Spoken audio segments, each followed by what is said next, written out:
भूपेश बघेल की सरकार में अडानी के 25,000 करोड़ का इन्वेस्टमेंट है। ममता बनर्जी के यहाँ पर 25,000 करोड़ का एक वो बना रहे हैं, ब्रिज के ऊपर काम चल रहा है। राजस्थान में एक 50,000 करोड़ का प्रोजेक्ट चल रहा है, एक 60,000 करोड़ का प्रोजेक्ट चल रहा है। 2 कॉलेजेस बनाए जा रहे हैं अडानी के फाउंडेशन से। एक तरफ तो जब वो अडानी आपके राज्य में आकर काम करते हैं तो आपको उनका पैसा लेना है, उनसे तमाम सर्विसेज लेनी है, उनसे एम्प्लॉयमेंट देना है, लोगों को बेवकूफ़ बनाना है, और जब वो हो जाता है और कोई रिपोर्ट आती है तो आपको उस पर ड्रामा करना है। ये निहायती बेसलेस और बेवकूफ़ी भरा काम है। मतलब एक चीज़ बताइए, फेसबुक यहाँ पर हिंदुस्तान में कारोबार करे तो इनके बस की नहीं है उनको कुछ कह दें, ट्विटर कारोबार करे इनके बस की नहीं है कुछ कह दें, या फिर तमाम पेप्सिको और ये तमाम कंपनीज यहाँ पर कारोबार करे, कोई सवाल जवाब नहीं है। लेकिन मेरे देश का कोई एक बिजनेसमैन ऐसे कैसे बढ़ गया, क्यों बढ़ गया वो? ये इस तरह की निहायती मतलब बिना सर पैर की बातें। देश के 22 राज्यों में अडानी का इन्वेस्टमेंट है। इनके मामा जी इटली के, तो मुझे लगता है कि अगर इनके संबंध इतने शानदार रहते हैं तो हिंडनबर्ग के पास जो सबूत अडानी के खिलाफ हैं उन सबूतों को मंगवा के सुप्रीम कोर्ट चले जाओ। नमस्कार, मैं हूं किशोर मालान। पीएम मोदी आज संसद में अपने भाषण के दौरान पूरे समय विरोधियों पर हावी रहे, लगातार निशाना साधते रहे। व्यंग्यात्मक शैली से तो कभी शायराना अंदाज में पीएम मोदी ने विपक्षियों को निशाने पर रखा, लेकिन इस दौरान उन्होंने एक बड़ा सवाल खड़ा किया जम्मू कश्मीर के माहौल को लेकर के, और कहीं ना कहीं राहुल गांधी की लगभग 140 दिन चली भारत जोड़ो यात्रा पर एक छोटे से भाषण में पानी फेर दिया। उन्होंने कहा कि आपने हमें जम्मू कश्मीर में क्या माहौल दिया था लाल चौक पर, और आज हमने आपको कैसा माहौल दिया। लेकिन इसके बावजूद जब संसद भवन से राहुल गांधी निकले तो उन्होंने फिर से वही सवाल किया कि आखिर पीएम मोदी अंबानी और अडानी पर क्यों नहीं बोले। आज इसी खास मुद्दे पर बातचीत करने के लिए हमारे साथ मौजूद हैं शिवम त्यागी जी। सर, बहुत बहुत स्वागत है आपका। क्या बात है, राहुल गांधी अंबानी और अडानी को भूल नहीं पा रहे हैं, आखिर रिश्ता क्या है? वो तो वही बताएंगे उनका रिश्ता क्या है, लेकिन हाँ, उनके राज्यों का रिश्ता क्या है वो तो देखना पड़ेगा। वो लगातार कहते हैं कि 2014 के बाद से किस तरीके से 604 से दूसरे नंबर पर आ गए। मुझे तो सिर्फ ये जानना है कि जब वो लगातार अडानी जी इस बारे में बात करते आए हैं तो उन्होंने कहा कि भाई पहला ब्रेक तो मुझे राजीव गांधी की सरकार में मिला था, तो क्या राजीव गांधी जी से भी उनके इसी तरह के संबंध वो बताएंगे?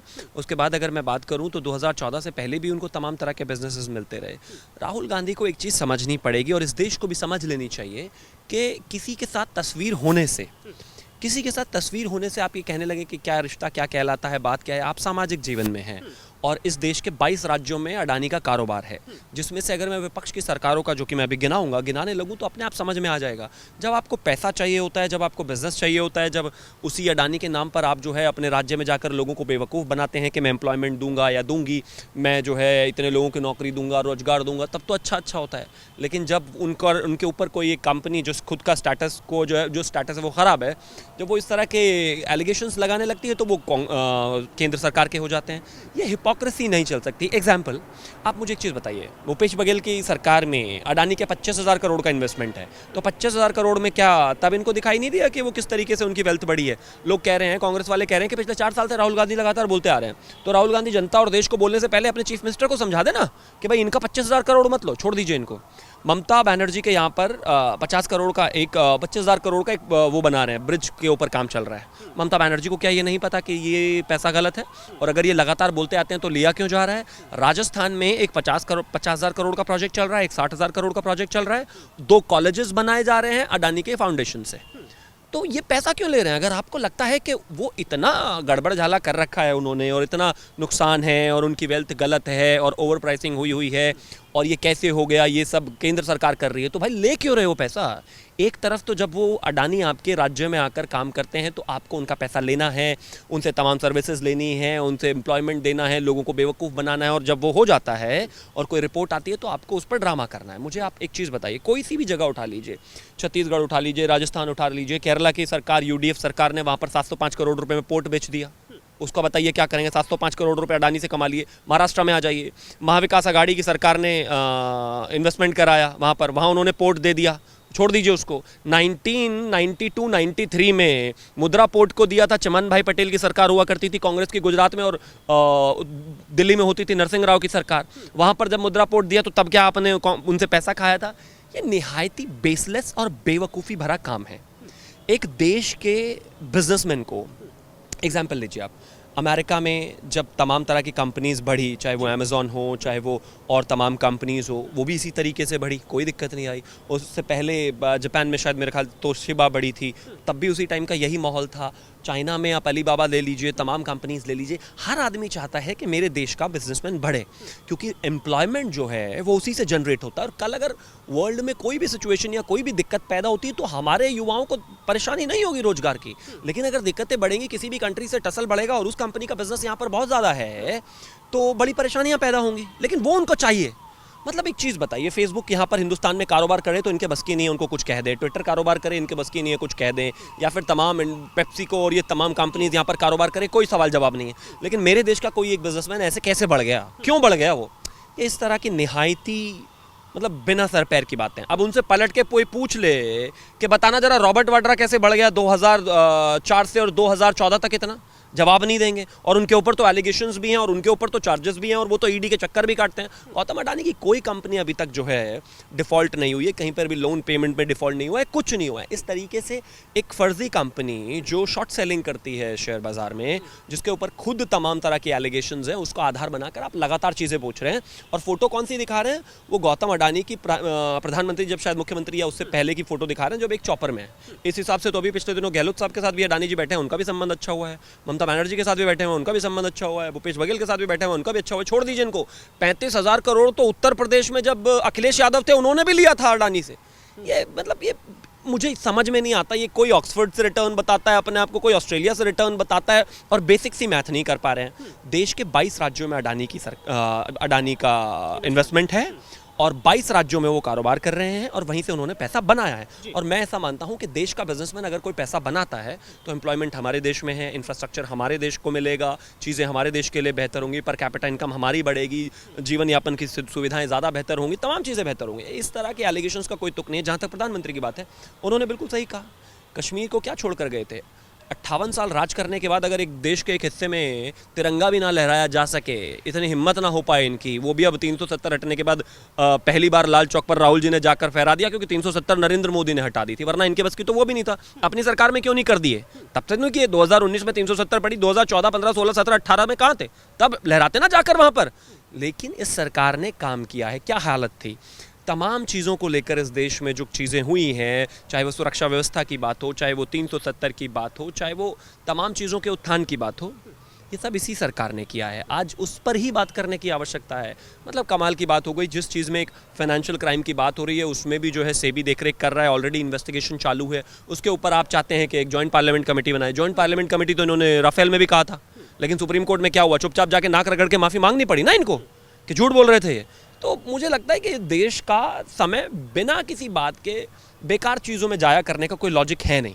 जिस दिन इस मामले में सेबी कुछ आकर कहेगा या फिर कोई क्रेडिबल इन्फॉर्मेशन अगर इनके पास है, मान लेते हैं कि अडानी ने घोटाला किया 1% के लिए मान लीजिए, तो इनके तो रिश्ते तो विदेशों से बहुत अच्छे रहते हैं भाई। चाइना से इनका कॉन्ट्रैक्ट है, सीपीसी से, और तमाम जगहों से इनके कॉन्ट्रैक्ट हैं। इनके मामा जी इटली के हैं। तो मुझे लगता है कि अगर इनके संबंध इतने शानदार रहते हैं तो हिंडनबर्ग के पास जो सबूत अडानी के खिलाफ हैं, उन सबूतों को मंगवा के सुप्रीम कोर्ट चले जाओ।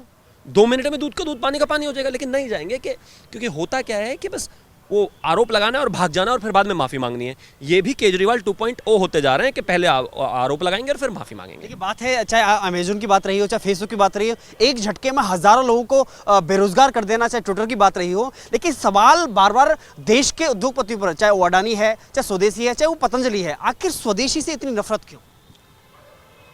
मैं तो नहीं जानता, ये तो मुझे नहीं पता। लेकिन जहाँ तक मुझे लगता है कि भाई स्वदेशी को पसंद स्वदेशी ही कर सकता है। अब कोई दिक्कत होगी भगवान जाने वो तो क्या है। लेकिन इतना ज़रूर है कि स्वदेशी ही इस देश का आधार बन सकता है। सेल्फ सफिशिएंस होना बहुत ज़रूरी है देश में।